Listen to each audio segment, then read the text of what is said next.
We want to build a strong community on social, so then people here could gather together, not just for CryptoKitty, but gather together on WeChat or QQ to kind of discuss this whole space of blockchain gaming and non-fungible tokens, because what we're really talking about is you have cryptocurrency, right? Yeah.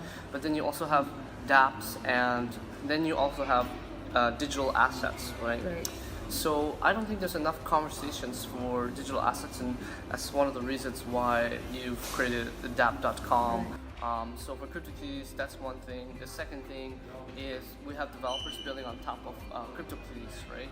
Since it's permissionless, you could own cats, and as a person who owns cats, you could take the cat anywhere you want. You could go play the racing game, the fighting game, or decorate the cats. And so for Kittyverse, we have a $1 million fund, that's USD. And when we find really good projects around the world that is building on top of CryptoKitties, we would create a grant or we would fund their project. So that's one of the things that we're doing here is expanding Kittyverse to Asia. So CryptoKitties, that's kind of like this is more short term, at least 6 months. For the long term, we think that CryptoKitties has a very strong IP, meaning that there's a lot of people who know about CryptoKitties, right? And but they don't own cats or they don't play the game. And I think the reason being is that it's just too much friction. There's too much difficulty, right? Even if you love CryptoKitties as a brand, it's like you're not going to convert because the buying Ether and then doing all these steps, it's too much work for you, right? And so as with any brand like Coca-Cola, you know the brands and you probably drink the Coca-Cola. For us, it's the opposite at this point. So we want to expand the brand and make it easy for people to interact with it. Maybe create other experiences that are free to play. That is maybe just teaching the people about blockchain, because right now education is lacking, right? There's not a lot of education.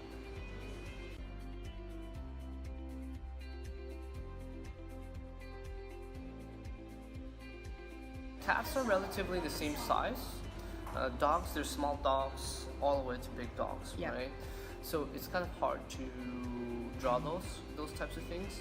And then frogs and rabbits, etc. They all similar shape, but then there's not a lot of variation, right? I don't think there's a lot of people who have frog pets or rabbit pets, but people have cats here. Besides all the things that we just talked about, cats is kind of like it's a symbol that has been with us for a long time, all the way from like fortune cat to the symbols for the internet, because cats kind of are the symbol of the internet, because they're kind of weird but also fun at the same time. So we thought, why don't we put cats on the blockchain, because no one has done it and people are already used to the fact of cats. So it was a very simple thing of putting cats on the blockchain.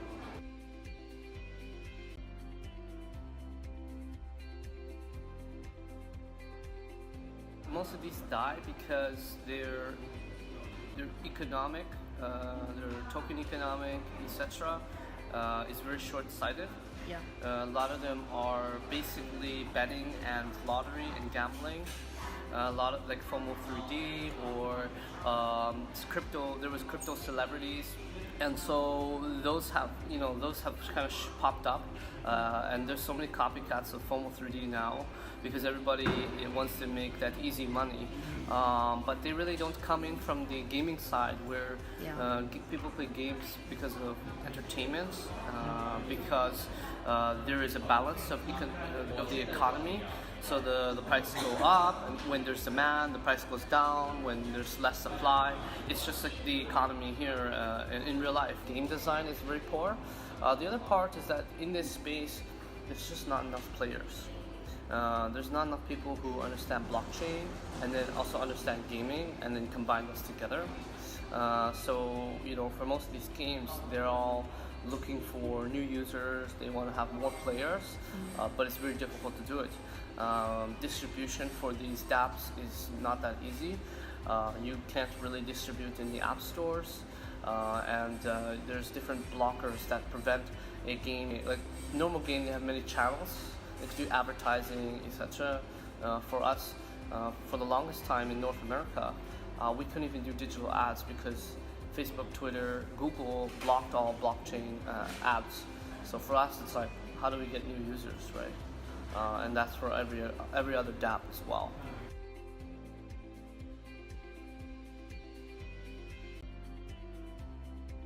Well, in the beginning, we got very lucky because we had a huge curve. We captured a lot of people, and the community is growing organically. And the other part of how we kind of grow the users is going to like events in Shanghai, right? I did 9 talks in 7 days, and really like that's kind of to talk to the new people who don't know about CryptoKitties and introducing them to this concept. I started on Monday, and then I went to Sunday, and it's just some days had 2, some days had 3. It's pretty intense. So it's a lot of manual work that needs to be done because people want to see your face, they want to meet you. A lot of people know about CryptoKitties, but they don't know the team, they don't know the people behind it. So for us, like we have to go to these places and talk and tell people, you know, what are we actually doing?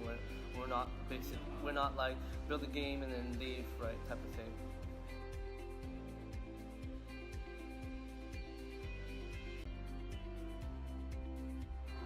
User experience is very important. Yeah. For us, we've come from the startup space, the tech space, and as you know, UX is hugely important.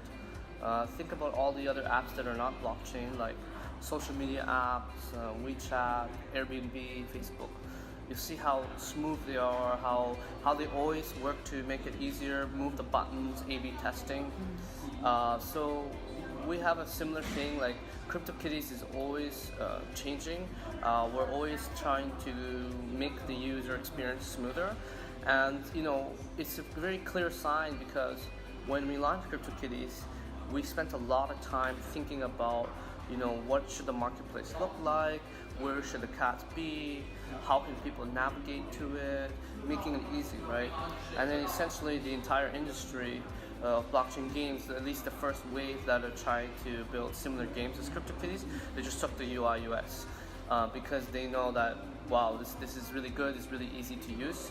But the one thing is like we're always improving, so in a month the UX would change and it would be even better, right? We always constantly improve, and I'm sure that we would be setting again new standards for blockchain games. So I think it's hugely important. But to answer your question, I think these teams are really small. These teams that are building these dapps, sometimes they're just like 1, 2, 3 people, and they just don't have the time or the capacity to focus on UI UX. If they're hustling, they just want to build the game, they want to market the game, and then they worry about design later. And you know, I understand that if you don't have the resources, then you can't do it. But I do think that they should consider it if they have the resources.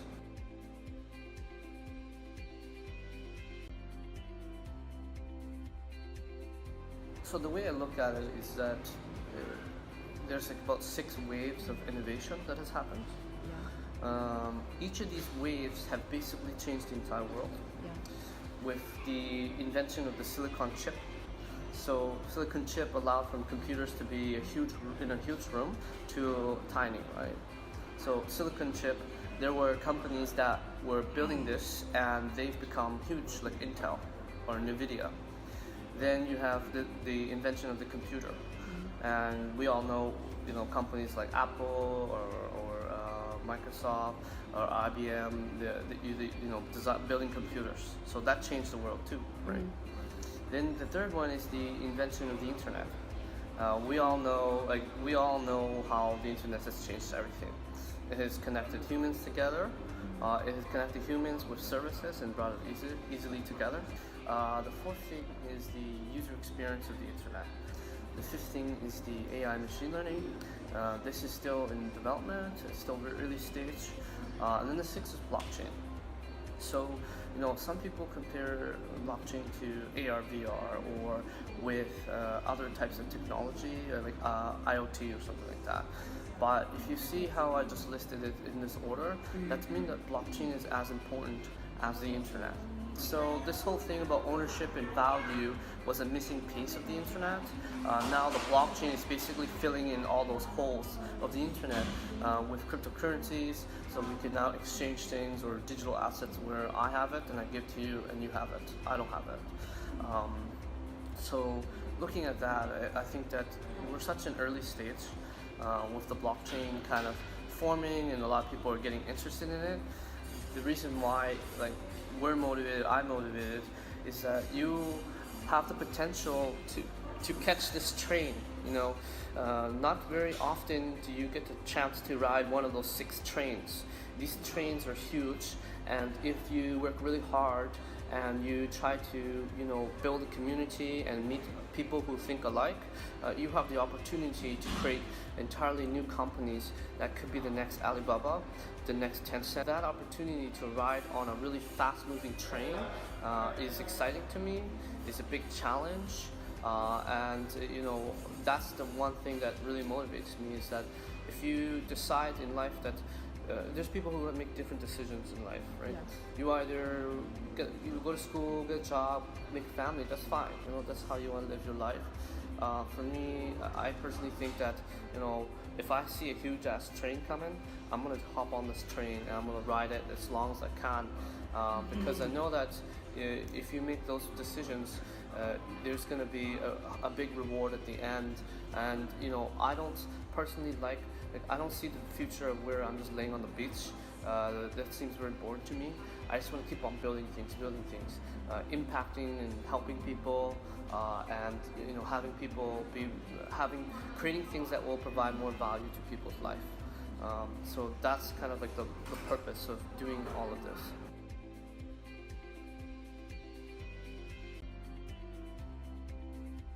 I don't really have that many mentors, for example, but all the startups that I worked at, I've been really close with the CEO, and the CEOs of these startups, I learn a lot from them.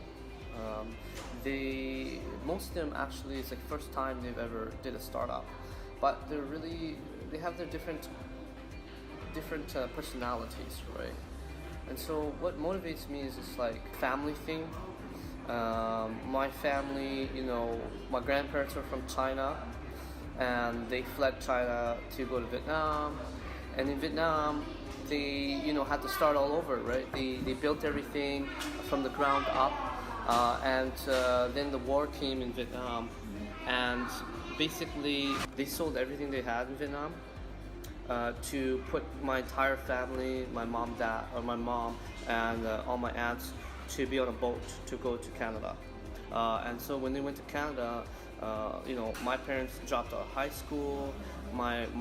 They worked in labor jobs. My mom cleaned office buildings. So they're not really the smartest, but I love them. They're my parents, and they worked really hard to put me in school, etc. We didn't live in the nicest house. We live in a shitty house. For me, it's like I wanted to show that coming from these circumstances, that you can make it happen, right? Even if you start from zero, your family's poor, you're not wealthy or anything like that. That you could shape your own path. That you could do what you want, essentially. And so for me, that's like the biggest driver, is that I want to see how high I could go, because then I could go back to the kids that are in these ghetto schools, and tell them hey, you know what, you can do it if you really think about it. It's because you're in these circumstances doesn't mean you're gonna be here forever. So for me, that, I think about that all the time. And I got in a lot of trouble when I was in junior high. I got suspended twice for fighting a lot.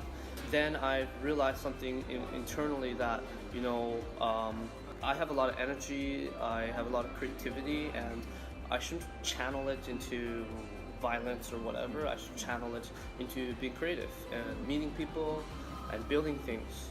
And ever since then, I kind of moved towards that direction. redirect the energy to somewhere else. And then here am I now, right? I think it was a good way to think about my parents and how can in the future bring back what I've worked so hard for to them.